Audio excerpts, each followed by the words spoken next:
अरे खलीफा बनने के लायक तो आप हैं, अमीरुल मोमिनीन तो बनने के लायक आप हैं। आप रात में उठते हैं और गरीबों की देख रेख करते हैं। आपने हमारे बच्चों का पेट पाला, अल्लाह आपका पेट आपके बच्चों को आबाद रखे।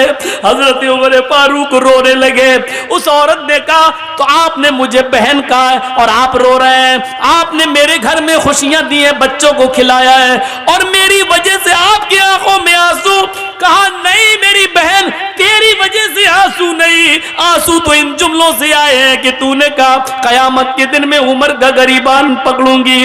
एक औरत रात के अंधेरे में हजरत उमर ने देखा कि हांडी जल रही है। उस औरत के पतीली का ढक्कन खोल के देखा तो उसमें सिर्फ पानी गर्म हो रहा है और 2-3 पत्थर पड़े हुए हैं। उस औरत से पूछा, ये क्या है पानी के अंदर पत्थर? कहा कि मैं नहीं जानती ये कौन है। कहती है क्या करूं, बच्चे भूखे हैं, इनको तसल्ली दे रही हूं। आग जलती रहेगी, हांडी पकती रहेगी, पत्थर उबलते रहेंगे और इन बच्चों को इंतजार में, हाँ मेरी माँ खाना बना रही है, नींद आ जाएगी और भूखे सो जाएगी। बच्चों को धोखा दे रही हो तो क्या करूं, मेरे पास जब कुछ है नहीं। तुमने अमीरुल मोमिनीन से क्यों नहीं कहा, उमर से क्यों नहीं कहा? उस औरत का जवाब देखो क्या है। कहती है मैं उमर के पास क्यों जाऊं कहने के लिए, क्यों जाऊं मैं? उमर अमीर है, लोगों का जिम्मेदार है। उमर की ड्यूटी है ये पता लगाना कि किसके घर में चूल्हा जल रहा है और किसके घर में चूल्हा नहीं जल रहा है। मेरे भाई तुम गवाह रहना, हजरत उमर से ही कह रही है, मेरे भाई तुम गवाह रहना, कल कयामत के दिन मैं उमर का गरीबान पकड़ूंगी। हजरत उमर से कहा उसने, कयामत के दिन मैं उमर का गरीबान पकड़ूंगी। उमर बोले बहन, उमर को क्या मालूम तुम्हारी हालत का नहीं मालूम है तो मालूम करना चाहिए। ज्यादा पक्ष मत लो उमर का, ज्यादा पक्ष मत लो उमर का, चलो यहां से। हजरत उमर कहते हैं मेरी बहन तुम रुको, तुम बहन हो, मैं घर से कुछ इंतजाम करता हूं। ये नहीं बताया कि मैं ही उमर हूं। अंदर गए, दरबार खिलाफत में अपने गुलाम मसलम को जगाया। आटे की एक बोरी, घी वगैरह, अनाज वगैरह और उस जमाने में जो फल फ्रूट जो अनाज चलता था उसकी एक थैली ली, एक पीठ पे लादी, तेल और घी अपने हाथ में लिया और चलने लगे। उनका गुलाम कहता अमीरुल मोमिनीन ये क्या कर रहे हैं? आप हमारे आका हैं, मैं आपका गुलाम हूं, ये सारा बोझ उठाने के लिए मैं हूं, आप नहीं। हजरत उमर ने जो जवाब दिया सुनिए, वो इस मुल्क के जिम्मेदारों के लिए जरूरी है। हजरत उमर ने जवाब दिया नहीं नहीं नहीं नहीं, कयामत के दिन उस औरत ने मेरा गरीबान पकड़ने की बात कही, तुम्हारा नहीं। इसलिए इस गल्ले की बोरी को मैं ही अपनी पीठ पर ला दूंगा और मैं ही लेकर जाऊंगा। हजरत उमर उस गल्ले को लाद कर जाते हैं, अपने हाथ से आटा गूंथते हैं, अपने हाथ से सालन तैयार करते हैं, अपने हाथ से बच्चों को खाना खिलाते हैं। फिर उस औरत से कहते हैं बच्चों की मां बहन तुम भी खाना खा लो। फिर उस औरत ने खाना खाया। जब हजरत उमर फारूक ने उन सबको खाना खिला दिया और वहां से जब आने लगे तो उस औरत ने पीछे से दामन पकड़ के कहा लोग कितने बेवकूफ हैं जो उमर को खलीफा बना देते हैं। उमर के अंदर खलीफा होने वाली कोई चीज नहीं पाई गई। अरे खलीफा बनने के लायक तो आप हैं, अमीरुल मोमिनीन तो बनने के लायक आप हैं। आप रात में उठते हैं और गरीबों की देख रेख करते हैं। आपने हमारे बच्चों का पेट पाला, अल्लाह आपका पेट आपके बच्चों को आबाद रखे। हजरत उमर फारूक रोने लगे। उस औरत ने कहा तो आपने मुझे बहन कहा और आप रो रहे हैं। आपने मेरे घर में खुशियां दी हैं, बच्चों को खिलाया है और मेरी वजह से आपकी आंखों में आंसू। कहा नहीं मेरी बहन, तेरी वजह से आंसू नहीं, आंसू तो इन जुमलों से आए हैं कि तूने कहा कयामत के दिन में उमर का गरीबान पकड़ूंगी। मेरी बहन मैं तुझे कैसे बताऊं कि मैं ही उमर हूं, अमीरुल मोमिनीन मैं ही हूं और ये मेरी गलती है कि अब तक तेरे घर की खबरगिरी मैं नहीं कर सका। कयामत के दिन अब मेरा गरीबान मत पकड़ना। मेरी बहन अल्लाह के दरबार में इतनी गवाही दे देना कि मेरा एक जुमला जब सुना तो इसने मेरे बच्चों को खिला दिया था और अपनी जिम्मेदारी पूरी की। क्या जिम्मेदार देखिए कैसा था, वो अपनी जिम्मेदारी को समझता था। हम अपनी जिम्मेदारी नहीं समझते, अपना हो या पराया, हर एक की खिदमत करना यह इस्लाम कहलाता है। यही इस्लाम का दर्स है, यही इस्लाम है, इसी इंसानियत का नाम इस्लाम है। हम भूल जाते हैं, हम फरामोश कर देते हैं। 4 साल हो जाते हैं हजरत उमर फारूक को। 10 साल तो खिलाफत की है, 10 साल में 4 साल ऐसे गुजरे कि रात के अंधेरे में रोजाना एक घर में जाते। एक सहाबी है हजरत तुफैल दौसी, कबीले दौस से उनका ताल्लुक। उनको शक होता है कि उमर ये रात को रोजाना कहां जाते हैं। पूछ पूछ के थक गए, लेकिन हजरत उमर ने नहीं बताया कि मैं रात को कहां जाता हूं।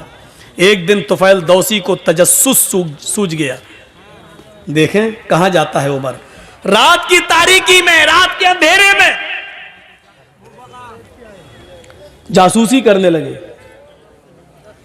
हजरत उमर आगे आगे जा रहे हैं, तुफैल दौसी पीछे पीछे पेड़ से छुप छुप के कि उमर मुझे देख न लें। हजरत उमर दाएं बाएं देख रहे हैं, लेकिन इनको पीछे का कोई आदमी दिखाई नहीं दे रहा है। चल दिए 4-5 मील दूर एक बियाबान आबादी में, आज बियाबान जगह आ जाते हैं। 5-6 झोपड़ियों के अलावा वहां कुछ नहीं है। एक झोपड़ी में चिराग जल रहा था। हजरत उमर फारूक ने दाएं बाएं देखा कि मुझे कोई नहीं देख रहा, उस झोपड़ी के अंदर घुस जाते हैं। तुफैल दौसी को शक हो गया कि उमर इतनी रात में इस झोपड़ी में क्या करने गया। इंसान की फितरत है, रात के अंधेरे में आप भी अगर दाएं बाएं देखें और कोई ना आपको देख रहा हो, चुपके से आप किसी घर में घुस जाएं, वो भी रात के अंधेरे में, तो मेरे दिल में तो तरह तरह के ख्यालात उठेंगे ही कि आप क्यों गए, इतनी रात में क्यों जा रहे हैं। तुफैल दौसी कहते हैं कि मैं उमर के निकलने का इंतजार करने लगा कि इतनी रात में उमर इस घर में क्या करता है और रोजाना आता है क्या करता है। काफी देर के बाद उस झोपड़ी से जब हजरत उमर निकले और सीधे चले गए, तुफैल दौसी ने कहा जा रहे हैं जाने दो, मैं झोपड़ी में जाके देखूं कि इसमें क्या है। हजरत तुफैल जब उस झोपड़ी में घुसते हैं तो क्या देखते हैं कि कोने में चिराग जल रहा है। उस चिराग के पास खजूर के पत्तों की बनी हुई एक चटाई बिछी हुई है। उस चटाई के ऊपर कोई लेटा हुआ है। करीब गए तो पता चलता है कि एक औरत है, और करीब जाते हैं तो पता चलता है कि वो बूढ़ी औरत है, और करीब गए तो क्या देखते हैं कि वो तो आंखों से अंधी है, दांत उसके मुंह में नहीं है, और हाथों से कोड़ी और पैरों से लंगड़ी है। हजरत तुफैल उसके पास बैठ जाते हैं और कहते हैं मां। उसने कहा जी क्या मैं तुमसे कुछ पूछना चाहूं तुम बताओगी। उसने कहा बोलो बेटा। कहा ये आदमी जो तुम्हारे पास आया है और अभी अभी यहां से गया है, ये कौन है, क्या तुम इसको जानती हो, क्या तुमने कभी इसको देखा है। कहा नहीं, मैं आंखों से अंधी हूं, मैं क्यों मैं कैसे देख सकती हूं। कहा मां मुझे जल्दी बताओ कि ये आदमी यहां आता है तो कम से कम तुम्हें बताया तो होगा कि मैं कौन हूं। कहा नहीं मेरे बेटे, ये आदमी यहां 4 साल से बराबर कंटिन्यू आता है, चाहे कितनी बारिश हो, चाहे कितनी आंधी हो, चाहे कितना तूफान हो, चाहे कुछ भी हो, लेकिन ये यहां जरूर आता है। लेकिन 4 साल से आज तक इसने मुझे अपना नाम नहीं बताया। यहां तो 100 रुपए मदरसे में चंदा देते हैं तो नाम के साथ देते हैं कि फला साहब ने दिया है। ऐलान करो मौलाना साहब, 1000 रुपए चंदा देते हैं तो उसमें भी हमें शोहरत चाहिए, फला ने दिया। और यहां बैठे रहते हैं कंपटीशन में, मेरा दुश्मन कितना दे रहा है, अगर उसने 1 दिया तो उसको दिखाने के लिए हम 1200 देंगे, हम 1500 देंगे। ये कंपटीशन है हमारे यहां, सब नेकी बेकार। ये सिस्टम ही पहली बात तो हमें गलत लगता है कि लाइए मौलाना साहब ये 100 रुपए लीजिए, मेरे अब्बू के लिए दुआ कर दी, अल्लाह उनको जन्नत दे। अरे आप मदरसे को चंदा दीजिए, आप दिल में नियत कर लीजिए कि मैं अपने बाप की तरफ से दे रहा हूं, आपको सवाब मिलेगा। मौलाना साहब से नाम ले लेकर क्यों दुआ करवा रहे हो? जर्जी साहब को अपने बाप को सवाब पहुंचाना है, जर्जी साहब 1000 रुपया देंगे, दिल में नियत है मैं अपने बाप की तरफ से दे रहा हूं, बाप को सवाब मिलेगा। 20 साल हो गई तकरीरें करते करते, यही बताते बताते, लेकिन नहीं बदली जा रही ये बात, नहीं वही धुर्रा चला आ रहा है, उसी पे हम चल रहे हैं। 4 साल हो गई, आज तक इसने मुझे अपना नाम नहीं बताया कि कौन है। अच्छा, बस ये कह देता है मैं तुम्हारा बेटा हूं, मैं तुम्हारा बेटा हूं। मैंने भी पूछना छोड़ दिया, बेटा जब नाम ही नहीं बताता तो क्या करूं। तो करता क्या है यहां, करता क्या है ये पूछ रहे हो? हाँ बेटे, इस आदमी के बहुत एहसान है मेरे ऊपर। कहा मां बताओ ना क्या करता है। कहा मैं हाथों से कोड़ी हूं, पैरों से लंगड़ी हूं, आंखों से अंधी हूं, मुंह में मेरे दांत नहीं है, मैं चल फिर नहीं पाती हूं, इसी चटाई से एक पलटी खाती हूं, करवट बदल कर मैं नीचे आ जाती हूं, और इसी जगह पर मैं लेटे लेटे लेटरीन कर लेती हूं, यही लेटे लेटे मैं लेटरीन कर लेती हूं, और फिर पलट कर मैं इसी जगह चटाई पर आ जाती हूं। ये जो आदमी, जो लड़का है, ये जो आता है यहां, ये सबसे पहले चिराग जलाने के बाद सबसे पहले मेरी लेटरीन साफ करता है, मेरे घर को धोता है, जहां जहां मेरा पेशाब और पायखाना पड़ा होता है सबसे पहले ये उसको साफ करता है। अमीरुल मोमिनीन, 22 लाख मुरब्बा मील पर हुकूमत करने वाली शख्सियत, मोदी जी सिर्फ हिंदुस्तान के हैं। हजरत उमर ने इतनी बड़ी हुकूमत, इतने बड़े रकबे पर हुकूमत की थी। उस वक्त इराक, ईरान, मिस्र, शाम, फिलिस्तीन, आजरबाईजान, उर्दून, चाइना, मराकश, सीरिया, ये सारे मुल्क उसमें शामिल थे, और इन तमाम मुल्कों का अकेला एक हाकिम था जिसका नाम था उमर। इतनी बड़ी खिलाफत का मालिक, और सूरत हाल एक नाबीना, पैरों से लंगड़ी, हाथों से कोड़ी, दांतों से बिल्कुल खाली और आंखों से अंधी एक बूढ़ी औरत के घर से उसकी लेटरीन और पेशाब और पायखाना साफ करता है। उसके बाद मेरे कपड़े चेंज करता है, मुंह हाथ धुलने की जरूरत होती है मुझे मुंह हाथ धुला देता है, नहलाने की जरूरत होती है तो मुझे गुस्ल देता है, कपड़े चेंज कराता है, फिर मेरे जिस्म से उतरे हुए पुराने या गलते कपड़े यही कुएं के पास बैठकर उसको वो धोता है और सूखने के लिए डाल देता है। उसके बाद इसी जगह पर चूल्हा जलाता है, खाना बनाता है, लकड़ियों को फूंक फूंक कर उसका धुआं उसकी आंखों में जाता है, लेकिन ये सब करता है। मैं दांत नहीं है, अपने मुंह में वो चबाता है, उसको नरम करके फिर वो मेरे मुंह में डालता है, और जब तक मेरा पेट नहीं भर जाता वो यहां से जाने का नाम नहीं लेता। हजरत तुफैल दौसी चीख पड़े, अमीरुल मोमिनीन, मैं तुम्हें क्या समझ रहा था और तुम क्या निकले। अमीरुल मोमिनीन, मैं तुमसे नेकियों में कभी आगे नहीं निकल पाऊंगा। मां जानती हो वो कौन है? वो अमीरुल मोमिनीन है, वो उमर फारूक हैं? सिटी गुम। फिर तुफैल दौसी तेज स्पीड में घर से निकलते हैं और उमर फारूक के घर की तरफ जाते हैं। उमर फारूक के घर के बाहर जो एक दरवाजा था जहां वो लोगों की फरियाद सुनते थे, उसी दरवाजे के बाहर जो रूम था, उसी रूम में हजरत उमर फारूक बैठे हैं और तहज्जुद की नमाज पढ़ने के बाद अपने दोनों हाथ उठाकर ये दुआ मांग रहे हैं, रब्बना सिर्फ अन्ना अज़ाब जहन्नम, रब्बना सिर्फ अन्ना अज़ाब जहन्नम इन्ना अज़ाबहा कान गरामा, रब्बना सिर्फ अन्ना अज़ाब जहन्नम इन्ना अज़ाबहा कान गरामा। आय अल्लाह हमसे जहन्नम का अजाब हटा ले, हमें जहन्नम के अजाब से दूर कर दे। तेरा अजाब हम भुगत नहीं पाएंगे, तेरा अजाब हम सह नहीं पाएंगे, तेरा अजाब हम बर्दाश्त नहीं कर पाएंगे। फिर दुआ मांगते, रब्बना सिर्फ अन्ना अज़ाब जहन्नम इन्ना अज़ाबहा कान गरामा।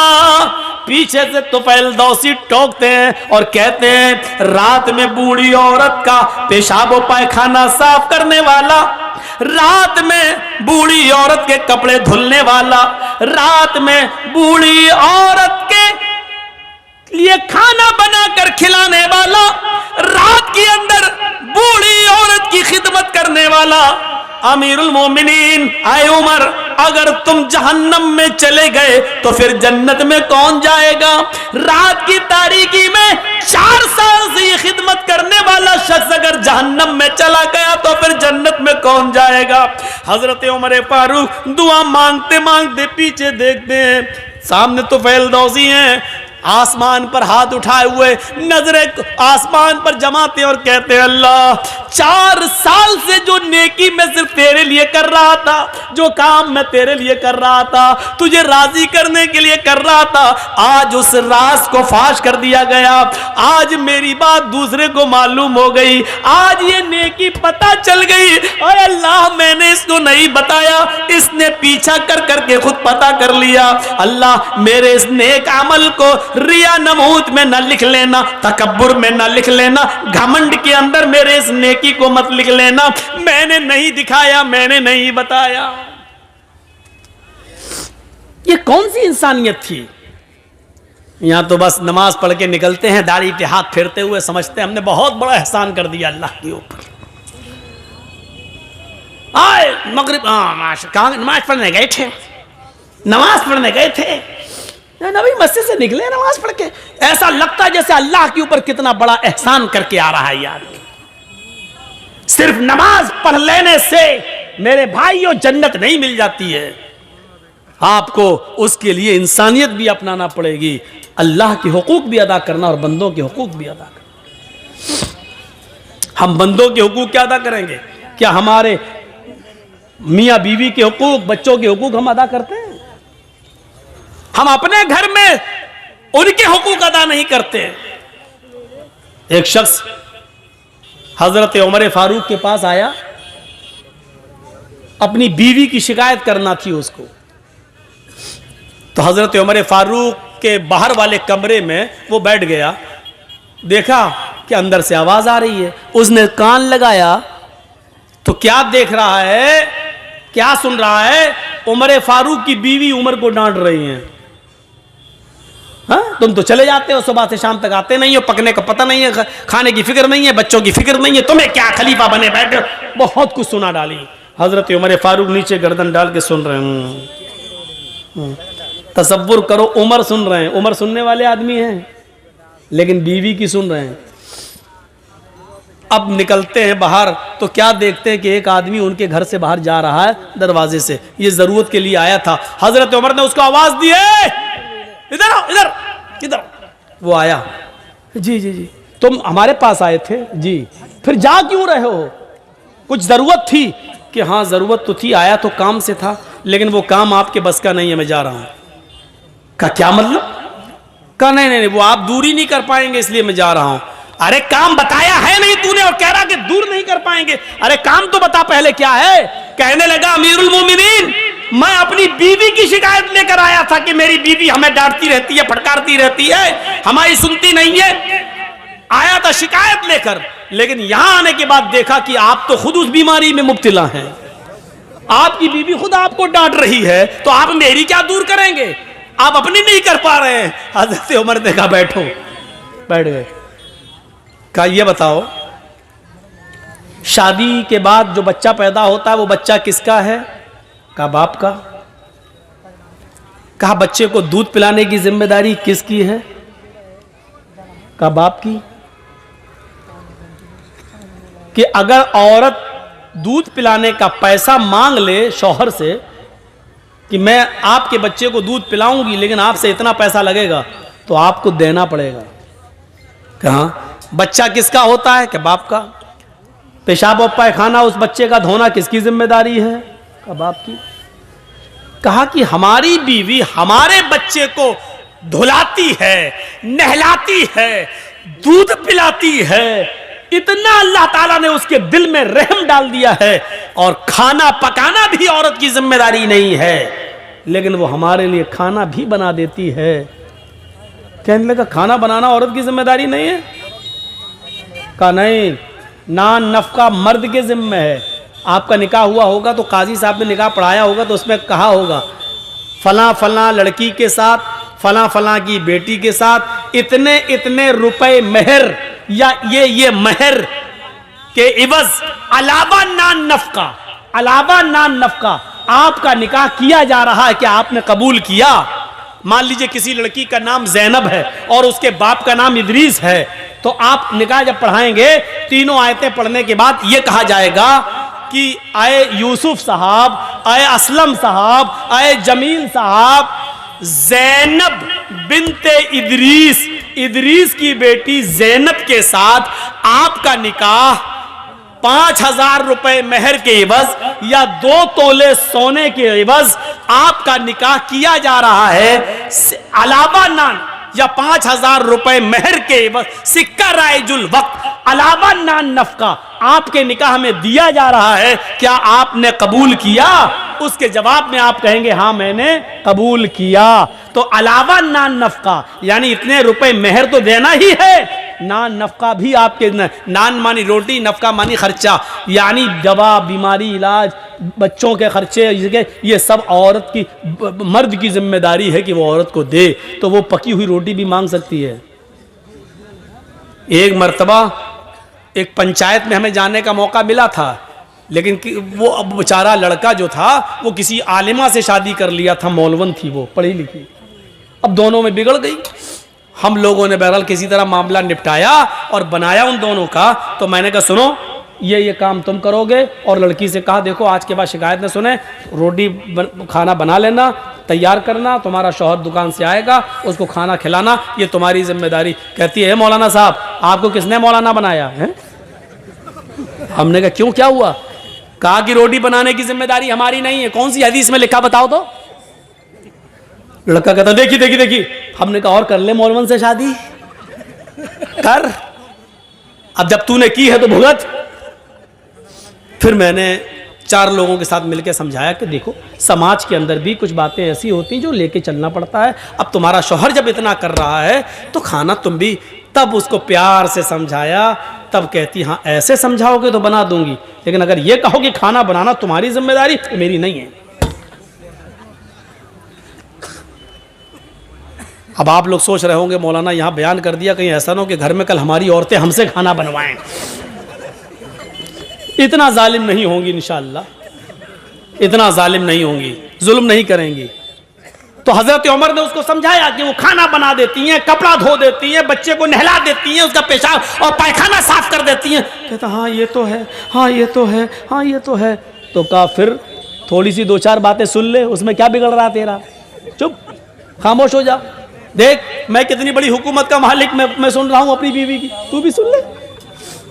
उसको समझा दिया हर मामले में अकड़ ही ठीक नहीं होती है, क्योंकि अल्लाह के रसूल सल्लल्लाहु अलैहि वसल्लम ने फरमाया फ़इन्नल मराता खुलिकत मिन ज़िलइन, औरत आदम अलैहिस्सलाम की बाएं पिसली से पैदा हुई है, और पिसली का ऊपर वाला हिस्सा जो है वो टेढ़ा होता है। आप देख लीजिए ये पिसलियां है ना, ये पिसली, ये सबसे ऊपर वाली पिसली से पैदा हुई औरत, बाएं तरफ जो उल्टी तरफ। और आप देखेंगे पिसली जब आप निकालोगे जिस्म से तो ऐसे निकलेगी, ऐसे टेढ़ी होगी।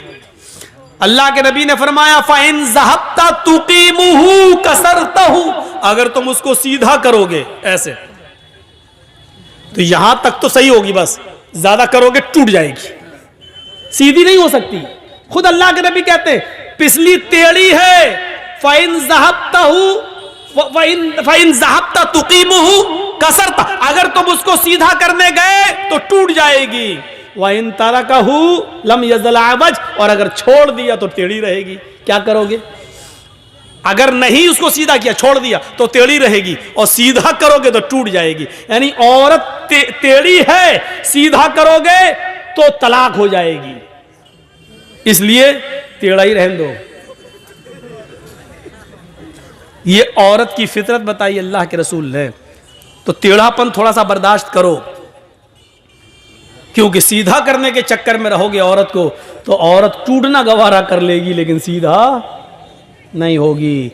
अब इससे ज्यादा खुलकर अल्लाह के नबी और क्या बताएंगे? समझदार के लिए इशारा काफी है। मतलब यह है कि औरत को पिछली की तरह है, उसको उसी हाल में रहने दो जिस हाल में वो है। थोड़ी बहुत बातें उसकी सुन लो, क्योंकि शैतान तो चाहता ही है कि घर बिगड़वाएं। अपनी औलाद के हुकूक अदा कीजिए। बहुत शिकायतें, मौलाना मेरा बेटा मेरा कहना नहीं मानता, मौलाना मेरा बेटा मेरा कहना नहीं मानता, मौलाना औलाद बड़ी नाफरमान है। क्यों नाफरमान है? हजरत उमर फारूक के पास एक बाप अपने बेटे की शिकायत लेकर आया, कहता अमीरुल मोमिनीन मेरा बेटा ये करता वो करता, मेरी बात नहीं मानता। हजरत उमर ने बेटे को बुलाया और डांटा उसको पकड़ के। जब खूब डांट चुके तो उसने कहा अमीरुल मोमिनीन डांट लिया, दिल की भड़ास निकल गई, कहा अब मैं कुछ पूछूं? कहा जी बोलो, क्या कहना है? कहा आपने बेटे का बाप का तो हक बता दिया, बेटे को ये चाहिए, ये करना ये करना ये करना, मैं सब करने के लिए तैयार हूं, लेकिन बेटे का भी कुछ हक है बाप के ऊपर। तो हजरत उमर ने कहा हाँ है। कहा क्या? बताइए। कहा कि जब वो पैदा हो तो उसका अच्छा नाम रखे। दूसरा हक, जब 7 दिन का हो तो उसका अकीका करे। तीसरा हक, जब वो बालिग हो जाए तो दीनदार शरीफ घर की किसी लड़की से उसकी शादी करा दे। ये 3 हक बाप के ऊपर है बेटे के ताल्लुक से। कहा अमीरुल मोमिनीन मेरे बाप से पूछो इसने इन 3 हक में से कौन सा हक अदा किया मेरा? का नाम इसने मेरा रखा है, ये अरबी में कुछ बताया उसने, जिसका नाम तर्जमा होता उर्दू में खटमल। मैं पैदा हुआ तो इसने मेरा नाम रखा खटमल है? और 7 दिन का हुआ तो इसने अकीका नहीं किया। और जब मैं बालिग हुआ तो मेरी शादी ऐसी लड़की से करा दी है जो बीवी नहीं डाइन है। अब बताइए कि मैं इसका हक अदा कैसे करूंगा?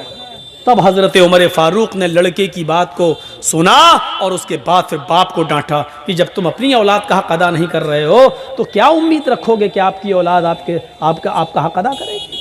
हजरत इब्राहीम अलैहिस्सलाम जिनको वेदों में बरहम कहा गया है, उनके दस्तरखान पर एक मजूसी आग की पूजा करने वाला आया और बैठ गया।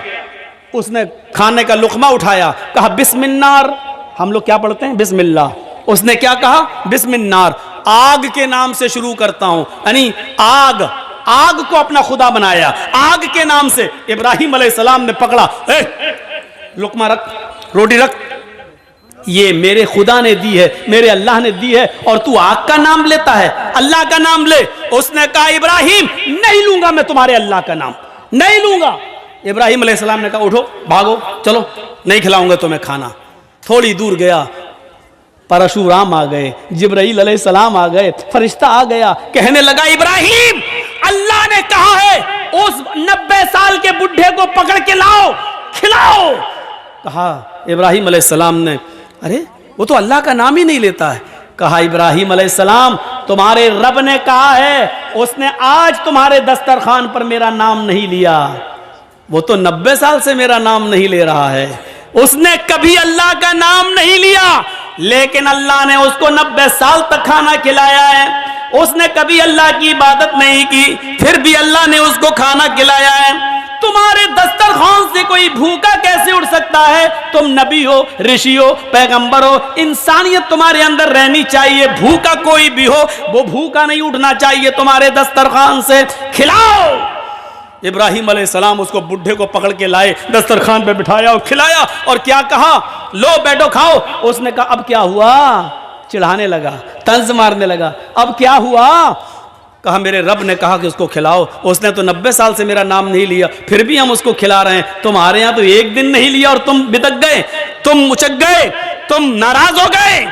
खाओ मेरे रब की रहमत, मेरे रब की कृपा को ये गवारा नहीं कि कोई भूखा दस्तरखान से उठ जाए। उस बुढ़े ने कहा फिर मेरा रिश्ता भी अपने रब से जोड़ दो। जब 90 साल तक उसका नाम नहीं लिया, खिलाता रहा और आज भी भूखा नहीं उठने दिया है, जिब्राइल को भेजकर, फरिश्ते को भेजकर उसने बुलवा लिया मुझे। पहले उस रब से मेरा रिश्ता जोड़ो। हम किसको खिलाएंगे, किसको देंगे? ये इंसानियत है। कोई भूखा दस्तरखान से नहीं उठने पाए। हमारे अंदर कितनी इंसानियत है। जिसके अंदर जितनी ज्यादा मानवता है उसके अंदर उतना ही ज्यादा इस्लाम है, और जिसके अंदर मानवता की जितनी कमी है उसके अंदर इस्लाम उतना ही कम है। जो पड़ोस में रहने वाले को यह देखे कि हम खाना तब खिलाएंगे कि जब वो मुसलमान होगा, वरना नहीं तो वो मुसलमान नहीं है। अगर वो ये सोचे कि हम ये अपने बोतल खून की, अपनी एक बोतल खून उसको देंगे जो मुसलमान है, ये पड़ोस में रहने वाला एक हिंदू या ईसाई है, ये मेरे खून से बच सकता है, तो आप मुसलमान नहीं हैं। मेरे भाइयों, तसव्वुर करिए आप, इस्लाम ये कहता है कि रोजा तोड़ना पड़े तोड़ दो, लेकिन एक मनुष्य की एक जान, इंसान की जान बचाओ। और जिसने एक इंसान की जान बचा ली, चाहे वो किसी भी धर्म का हो, एक मनुष्य की, एक इंसान की जान बचा ली। अल्लाह क्या कहता है, कुरान क्या कहता है? वमन अहयाहा फकअन्नमा अहयन्नास जमीआ। जिसने एक मनुष्य की जान बचा ली, उसने पूरे विश्व की जान बचा ली, उसने पूरी दुनिया की इंसानियत की जान बचा ली। अल्लाह रब्बुल आलमीन है, उसने अपनी कृपाएं और अपनी नेमतों में कभी बंटवारा नहीं किया। आप बताइए तो, दुनिया का कायदा है कि देखिए एहतिजाज तरफेन से होता है। हम किसी धोबी को कपड़े देते हैं धोने के लिए, तो धोबी उसके बदले में हमसे क्या लेता है? पैसे। ये माइक लगाया है जिसने, आपने पिंडाल ये सब लगवाया है, हम इसके मोहताज हैं। तो ये पिंडाल लगाने वाले, माइक लगाने वाला हमारा भी मोहताज है कि वो हमसे पैसे ले। हम दुकान से जो चीजें खरीदते हैं हम उनके मोहताज हैं, लेकिन दुकान वाले भी हमारे मोहताज हैं कि वो हमसे पैसे लें। लेकिन जरा बताइए, हम सूरज की रोशनी के मोहताज हैं, क्या सूरज हमारा मोहताज है? हम चांद की रोशनी के मोहताज हैं, क्या चांद हमारा मोहताज है? आसमान से बरसने वाली बारिश के हम मोहताज हैं, क्या बारिश हमारी मोहताज है? हवा जो चलती है, ये हम इसके मोहताज हैं, क्या हवा हमारी मोहताज है? नहीं। सोचिए तो सही, ईश्वर हमें मां के पेट में भी जिंदा रखता है जहां हवा नहीं पहुंचती, और मां के पेट से जब हम बाहर आते हैं तो उस वक्त जिंदगी गुजारने के, जीवन व्यतीत करने के जितने भी समाधान है वो पहले से मौजूद पाते हैं। एक सूरज का अंधेरा, मां के पेट का अंधेरा, फिर पेट के अंदर भी औरत की एक बच्चेदानी, फिर उस बच्चेदानी उस रहम का अंधेरा, तीन अंधेरों में बच्चे की परवरिश। लेकिन सोचो, जब वो बच्चा मां के पेट से बाहर आता है, अभी उसने आंखें नहीं खोली हैं, अभी बाहर नहीं आया कि ईश्वर ने, अल्लाह ने उसकी मां की पिस्तान में दूध का इंतजाम पहले से कर दिया है। साइंटिस्ट से पूछो, जो मेडिकल वो करते हैं और बायो वगैरह पढ़े हैं, उनसे पूछो कि जब माँ की डिलीवरी होती है बीवी की और बच्चा पैदा होता है, तो माँ की पिस्तान के पास जहाँ से बच्चा दूध पीता है, छोटे छोटे हजारों सुराख होते हैं, वहाँ पर हजारों सुराख। बच्चा जब मुंह लगाता है तो उन सुराखों से उतना ही दूध आता है जितना बच्चे का लीवर एक्सेप्ट कर सकता है। अगर वो छोटे छोटे सुराख ऊपर वाले ने, अल्लाह ने मां की पिस्तान में ना बनाए होते तो बच्चा दूध इतना भी चूस सकता था कि उसका लीवर खराब हो जाता और वो हजम नहीं कर सकता। लेकिन मां के पिस्तान में छोटे छोटे हजारों सुराख पैदा कर दिए, और बच्चा जब चूसता है तो एक एक कतरा, दो दो कतरा ही दूध आता है जो बच्चे के लीवर में जाता है, पेट में जाता है, और बच्चे का लीवर उसको हजम करता है। अभी बच्चा मां के पेट से बाहर आया, भैंस का दूध नहीं पी सकता था, गाय का दूध नहीं पी सकता था, सबसे हल्के दूध की जरूरत थी, सबसे लाइट दूध की जरूरत थी। तो ईश्वर ने, अल्लाह ने उसकी मां के पिस्तान के अंदर वो दूध पहले से भर दिया। और ये ऊपर वाला ये नहीं देखता है ये मुसलमान का बच्चा है या हिंदू का है, सिख का है या ईसाई का है, जैनी का है, क्रिश्चियन का है, किसका है, सबके साथ उसने ये मामला रखा है। फिर जैसे जैसे बच्चा बढ़ता जाता है वैसे वैसे उसको समाधान मिलते जाते हैं।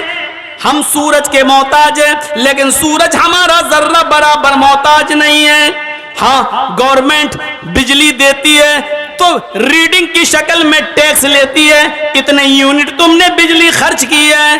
गवर्नमेंट की दी हुई बिजली से जो हम पंखे और एसी चलाते हैं तो उस पर टैक्स देते हैं कि हमने इतना यूनिट खर्च किया है, हवा इतनी इस्तेमाल की है। हम जो लाइट जलाते हैं उसका टैक्स देते हैं, जो पंखे और एसी की हवा लेते हैं उसका टैक्स देते हैं। हम गवर्नमेंट के पानी से अपने खेतों में पानी देते हैं तो पानी का टैक्स देते हैं, लेकिन ऊपर वाले ने हमसे कोई टैक्स नहीं मांगा।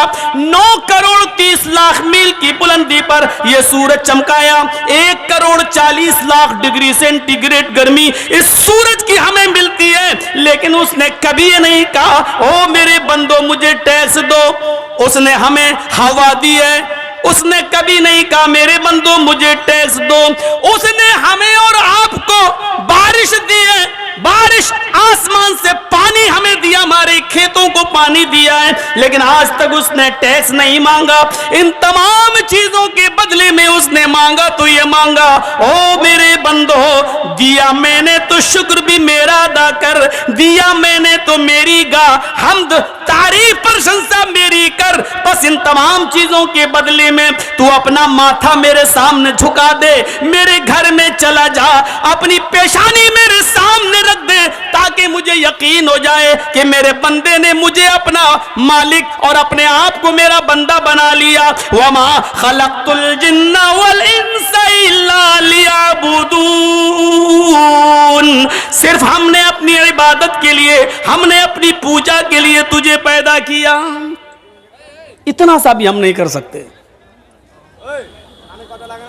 मानवता और इंसानियत सीखिए कि क्या है।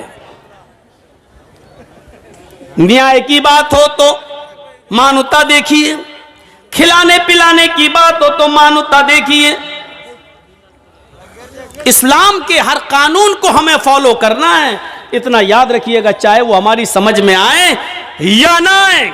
मानवता सबसे बड़ी सबसे बड़ा धर्म है, इंसानियत सबसे बड़ा धर्म है। एक यहूदी का जनाजा आ रहा था और अल्लाह के रसूल खड़े हो जाते हैं।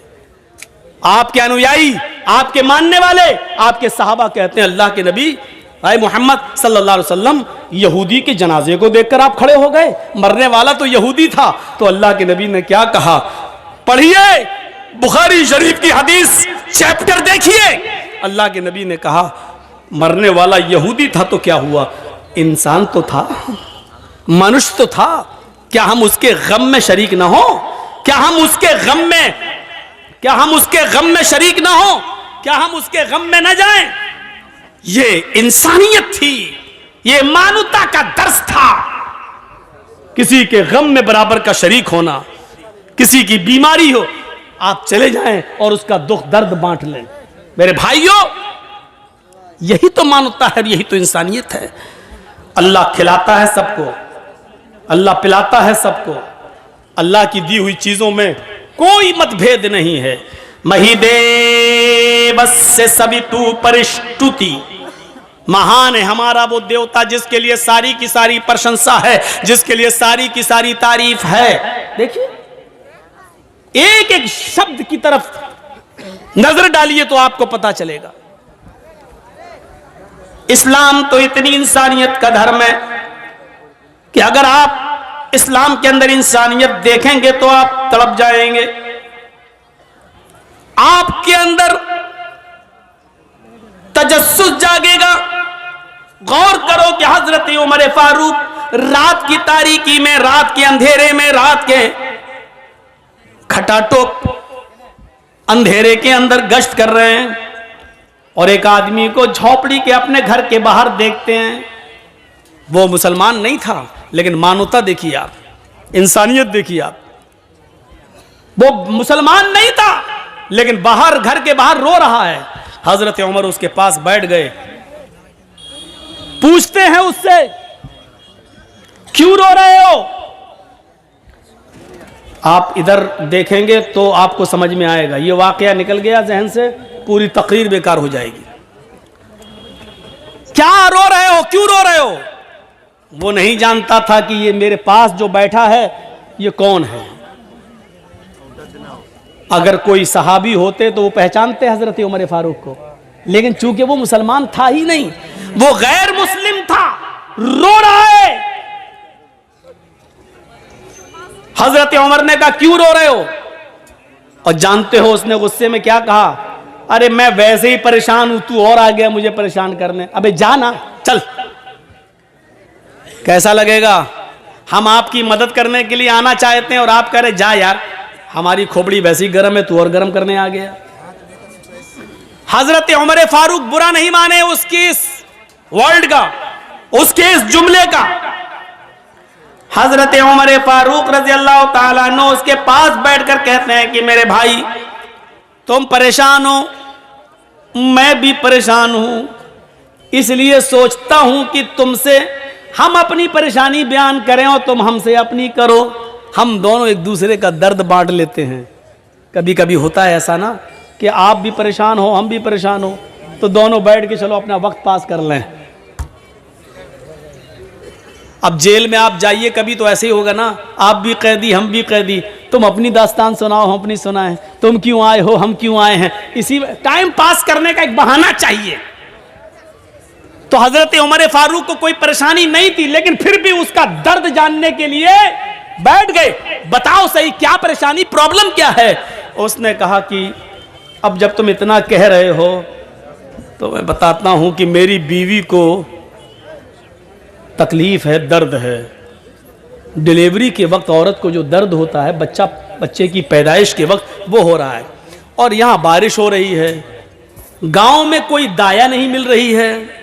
उस ज़माने में औरतें ही आया करती थी घरों में और तेल की मालिश वगैरह करके बच्चे की डिलीवरी कर दिया करती थी। आजकल की तरह हॉस्पिटल नहीं थे। बारिश हो रही है, मैं कहाँ जाऊं? मेरी बीवी को दर्द हो रहा है, बच्चे की डिलीवरी का दर्द है, मैं परेशान हूं कि मैं कहाँ जाऊं, गांव में कोई दाया नहीं मिल रही है। हजरत उमर ने कहा बस इतनी सी बात है। इंसानियत देखिए। कह रुको आता हूं, यह काम तो मेरी बीवी करना जानती है। उसको नहीं मालूम कि ये कौन है। हजरत उमर अपने घर गए और अपनी बीवी को उठाया। बीवी कहती इतनी रात में आप मुझे उठा रहे हैं, न सोते हैं न सोने देते हैं। कहा बीवी आज एक नेक काम है, क्या सवाब नहीं कमाओगी? उफ़ो, गैर मुस्लिम की खिदमत करने को सवाब। बीवी ने कहा अगर सवाब की बात है तो बताइए क्या है। कहा आज फला जगह पे एक मजूसी या यहूदी, उसकी बीवी को डिलीवरी का वक्त है, बच्चा पैदा होना है, दाया नहीं मिल रही है। आए चलिए चलिए चलिए। जल्दी से तेल लिया और कपड़ा लिया। हजरत उमर फारूक की बीवी अमीरुल मोमिनीन के साथ उस घर पर आती हैं। कहती हैं कि आप यहां बैठिए अपने दोस्त के पास, मैं इनकी बीवी को देख रही हूं। अंदर जाती हैं, मालिश वगैरह करती हैं और बहुत आसानी के साथ थोड़ी देर के बाद डिलीवरी हो जाती है। एक बच्चा पैदा होता है। बच्चे के रोने की आवाज अमीरुल मोमिनीन के कानों में भी जाती है और उस आदमी के कानों में भी जो दरवाजे के बाहर बैठा हुआ है। अमीरुल मोमिनीन ने कहा आतिका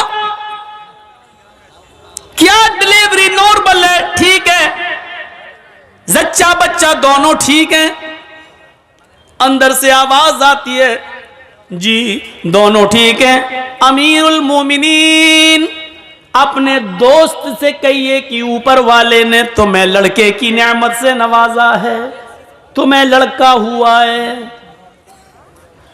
अमीरुल मोमिनीन का लफ्ज जब अमीरुल मोमिनीन की बीवी घर के अंदर से बोलती है कि अमीरुल मोमिनीन अपने दोस्त को खुशखबरी सुना दो कि तुम्हारे घर में लड़का हुआ है, तो उस घर का मालिक देख के दंग रह जाता है, पूछता है कि आप कौन हैं? अमीरुल मोमिनीन मुस्कुरा के कहते हैं, लोगों ने मुझे अमीरुल मोमिनीन बना दिया है, हकीकत यह कि मैं खादिमुल मोमिनीन हूँ, खादिमुल नास हूँ, मैं तुम्ही लोगों की खिदमत के लिए अमीर बना हूँ, आप डरो नहीं। रात के अंदर मालूम करना और पता लगाना ये मेरी जिम्मेदारी थी। अरे तुम हमारी कौम के नहीं हो, मुसलमान नहीं हो तो क्या हुआ, हो तो इंसान, ये खिदमत करना हमारे नसीब में लिखा था। मेरे प्यारे साथियों, इस जगह पर लाकर सोचिए कि अमीरुल मोमिनीन की बीवी रात की तारीकी में एक शख्स के घर जाती हैं, उसकी बीवी को डिलीवरी होती है और कहती है अमीरुल मोमिनीन तुम्हारे दोस्त को बच्चा हुआ है। इस जगह पर रखकर देखिए कि इस्लाम हमसे क्या चाहता है, इस्लाम किस चीज का नाम है, इस्लाम कौन सा मुतालबा कर रहा है हमसे, इस्लाम क्या चाहता है हमसे। इंसानियत की इस महराज का नाम इस्लाम है।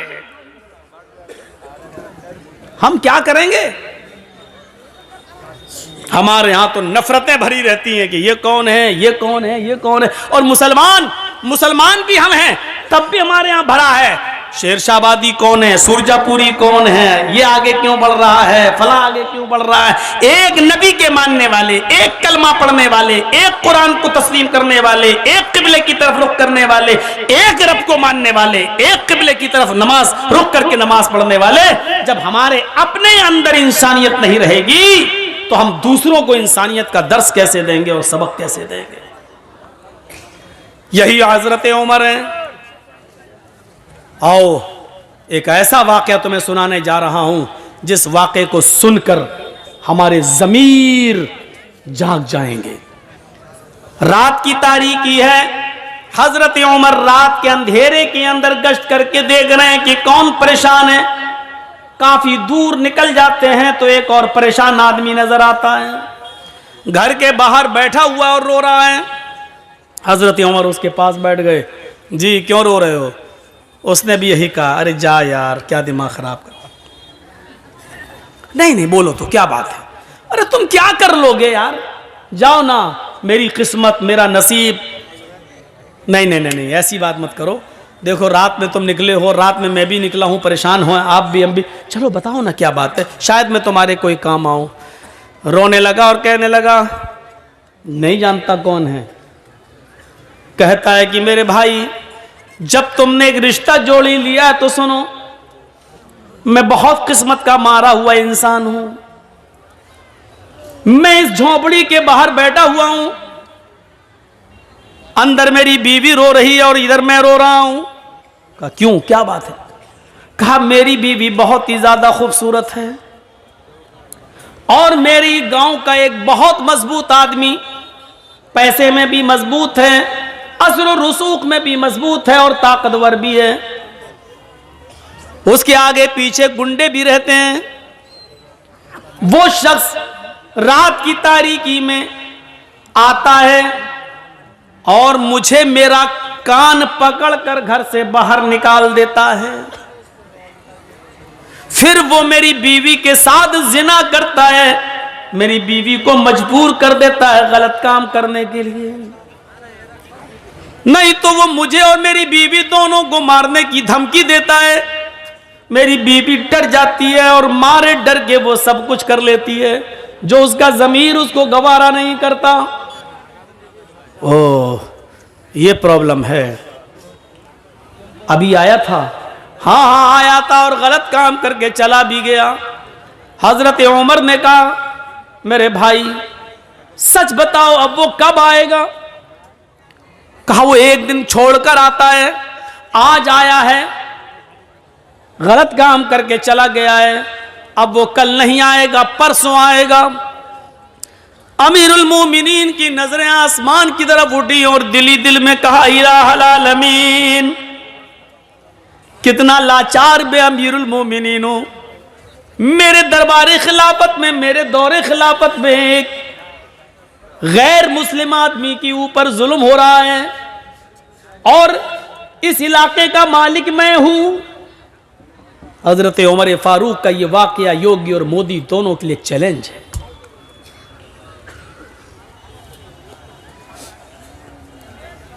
सोचें, मेरे दौरे खिलाफत में एक आदमी मजबूर है और वो भी इतनी बड़ी मजबूरी कि उसकी औरत की इज्जत लुटती है और बेचारा मजबूर और गरीब आदमी कुछ नहीं कर पाता। इस बात को दिल में सोचा, कहा कि सुनो, परसों जब वो आएगा तो 2-3 काम करना बस। कहा क्या? कहा अपनी बीवी से कहना कि जब वो आए और तुम्हारे साथ गलत काम करने का इरादा करे और आ ही जाए तो उससे कहना कि भाई अब तो हमारा और तुम्हारा मामला बहुत करीब हो ही गया है, तुम हमारे दिल में बैठ ही चुके हो और हम तुम्हारे दिल में, तो अब रोजाना नखरे दिखाने से क्या फायदा।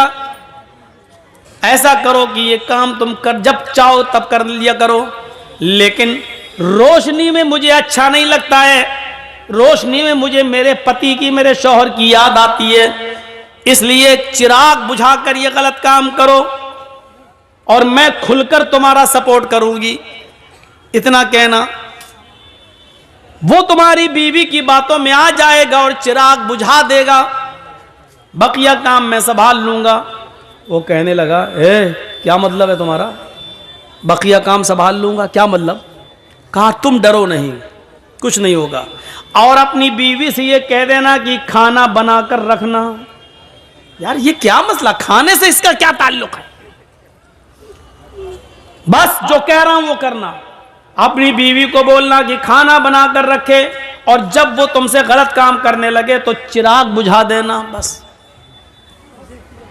एक दिन गुजर गया, वो नहीं आया, दूसरा दिन वो आता है, जिना की नीयत लेकर आता है, जिना के इरादे से आता है, जिना करने के लिए आता है। उस गरीब आदमी की झोपड़ी में घुसता है। हजरत उमर फारूक पहले से तलवार लेकर छिपे हुए हैं, घर के मालिक को भी पता नहीं कि अमीरुल मोमिनीन आ चुके हैं। इस आदमी के आने का इंतजार कर रहे हैं। जब रात पूरी तरीके से अंधेरे में छा जाती है तब यह शख्स अंदर जाता है, कान पकड़कर घर के मालिक को बाहर बिठाता है, चल बाहर चल, उधर चल, अंदर कर दे बाहर। खुद अंदर जाता है, चिराग जल रहा होता है। बीवी ने आज मुस्कुरा कर कहा, अब आपसे क्या पर्दा करूं, हमारा आपका मामला तो अब रोज का हो चुका है। सुनो, ऐसा करो भाई, अब तुम एक करते ही हो गलत काम तो खुल के करो, लेकिन चिराग बुझा दो, क्योंकि चिराग जलता है तो मुझे शौहर का प्यार याद आता है। मैं चाहती हूं कि अपने शौहर को भूल जाऊं और तुम्हारी आगोश में आ जाऊं। अंधेरा कर बातों में आ गया, चिराग बुझा दिया। उधर हजरत उमर इस ताक में थे कि गलत काम होने ना पाए, क्योंकि मैं बचाने के लिए आया हूं। जैसे ही चिराग बुझता है, हजरत उमर फारूक उस झोंपड़ी के अंदर घुसते हैं। अब खतरा था कि तलवार अंधेरे में चलाएं तो ऐसा ना हो कि आदमी की जगह पर, जानी की जगह पर इस गरीब आदमी की बीवी की गर्दन पर कहीं तलवार न चल जाए, इसलिए कुछ बोलना था। हजरत उमर अंदर घुसे और खांसे वो समझा कि इसका पति आ गया अंदर। और उसने कहा, अभी भाग, चल, अभी तो कुछ हुआ ही नहीं, तू आ गया, भाग। इसी आवाज को सुनना था हजरत उमर फारूक को। हजरत उमर फारूक ने देख लिया कि आवाज किस सिमत से आ रही है, उसी वक्त उसके सर को पकड़ लिया। जैसे ही उसके सर को पकड़ा और बाल पकड़ के खींचा तो उसके बाल भी लंबे लंबे थे। अब यह शक हुआ कि कहीं औरत के बाल तो नहीं है। अब वो उसको बार बार उसको बाल को झुमा रहे हैं, तो वो चीखता है, अबे क्या कर रहा है, अबे हट। समझ गए कि यही है, फौरन बाल पकड़ के गिराया, मारी एक तलवार, जिंदगी का रिकॉर्ड है। हजरत उमर ने जब भी किसी को कत्ल किया दोबारा तलवार चलाने की नौबत नहीं आई। एक ही वार में गर्दन तन से जुदा हो जाती थी। अंधेरे में भी तलवार मारी तो गर्दन अलग पड़ी हुई है, तन अलग है, तड़पने लगा। कहा मेरी बहन जल्दी से चिराग जलाओ। चिराग जलाया। हजरत उमर ने चेहरा देखा, मुस्कुराहट आई। कहा अल्हम्दुलिल्लाहि रब्बिल आलमीन। घर का मालिक अंदर आ गया, कहने लगा है बड़ा अजीब मामला है। किसी मरे हुए आदमी को देखकर इन्ना लिल्लाह पढ़ा जाता है मुसलमानों में, और ये अल्हम्दुलिल्लाह पढ़ रहा है, मामला क्या है? कहा मेरी बहन जल्दी से चिराग जलाओ। चिराग जलाया गया, शक्ल देखी तो कहा अल्हम्दुलिल्लाहि रब्बिल आलमीन। इधर आओ मेरे भाई, अंदर क्या बाहर क्या खड़े हो, तुम्हारा काम हो गया है। मार दिया, कत्ल कर दिया क्या? अरे अगर यह अमीरुल मोमिनीन को उमर को पता चल गया तो मुझे भी कत्ल कर दिया जाएगा। ये तुमने क्या किया? एक और मुसीबत तुमने हमारे लिए खड़ी कर दी। हजरत उमर ने मुस्कुराते हुए कहा पहले खाना लगाओ। लाश रखी हुई है, गर्दन कटी पड़ी हुई है, खून वहीं पर ताजा ताजा पड़ा हुआ है, और हजरत उमर वहीं बैठकर खाना खा रहे हैं लाश के पास। वो यहूदी बार बार देख रहा है कि ये कौन सी दुनिया का आदमी है, लाश के पास तो खाने की हिम्मत नहीं पड़ती और ये खा रहा है। और ये मुसलमान भी है। मुसलमान तो किसी के मरने के बाद इन्ना लिल्लाह पढ़ते ही अल्हम्दुलिल्लाह पढ़ रहा है। और कत्ल ही करना था तो चिराग क्यों बुझवाया इसने? चिराग जलता तो अच्छी तरीके से पहचान सकता था और मारने में आसानी रहती, लेकिन इसने चिराग बुझाने के लिए क्यों कहा? हजरत उमर फारूक जब वहां से जाने लगे तो उसने पैर पकड़ लिए। कहता है मेरे ऊपर मुसीबत खड़ी करके कहां जा रहे हो? उमर के किसी आदमी को पता चल गया तो मुझे भी कत्ल कर दिया जाएगा। हजरत उमर ने कहा पैर छोड़ो, क्यों डरते हो? क्या बात है? मैं ही उमर हूं। हां मैं ही उमर हूं। मैं सिर्फ मुसलमानों का अमीर नहीं हूं, गैर मुस्लिमों की परेशानियों को दूर करना भी हमारी जिम्मेदारी है। हमारे हुदूद में आते हो तुम। हमारे भी आदमी आएंगे, इस डेड बॉडी को उठा के ले जाएंगे, आपको घबराने की जरूरत नहीं है। अब उसकी जान में जान आई। हजरत उमर जाने लगे तो कहा कि जाऊं? उसने कहा जा रहे हो, लेकिन दो तीन बातें अगर बता सकते हो तो बता दो। कहा क्या? कहा अमीरुल मोमिनीन, चिराग की रोशनी अगर जल रही होती तो आपको इस आदमी को मारने में आसानी थी, लेकिन आपने ये क्यों कहा था? अपनी बीवी से कह देना कि चिराग बुझा देना। और जब चिराग जलाकर देखा तो आपने इन्ना लिल्लाह के बजाय अल्हम्दुलिल्लाह आपने क्यों कहा? और आपने ये क्यों कहा था कि खाना बनाकर रखना? खाने से इसका क्या ताल्लुक था? ये तीन बातें मेरी समझ में नहीं आई। हजरत उमर ने कहा मेरे यहूदी भाई सुन, जब तूने मुझे परसों अपनी बीवी की दास्तान सुनाई, इंसानियत देखिए, मानवता देखिए। आज की यह तकरीर अगर योगी जी स्टेज पर बैठ के सुन लें तो उनकी आंखों में भी आंसू आ जाएं। अगर उनके पास इंसानियत का दिल होगा तो, और अगर उनके अंदर इंसानियत ही ना हो, ठोक दो वाली पॉलिसी अपना रहे हों, तो उनकी अम्मा भी मर जाए तब भी आंसू नहीं आएंगे। उनके बच्चे है ही नहीं तो क्या रोएंगे? हम भी क्या क्या बोल जाते हैं। अब रात के 11:15 बज रहे हैं तो दिमाग तो मेरा भी खराब है ना। अब उसके अंदर क्या दर्द होगा बेचारे के अंदर? सोचिए जरा, ये अमीरुल मोमिनीन है और एक यहूदी की मदद करने पहुंच रहे हैं। यहां 750 किसान के मरने के बाद कानून वापस लिया जाता है, लेकिन 2 मिनट का मौन तक नहीं रखा गया। मोदी जी आज तक उन 700 किसानों को शहादत का दर्जा देने के लिए तैयार नहीं है। अगर शहादत का दर्जा देंगे तो यह मानना पड़ेगा कि आंदोलन सही था। सोचिए राजनीति इंसान को कहां से कहां पहुंचा देती है, कहां से कहां तक।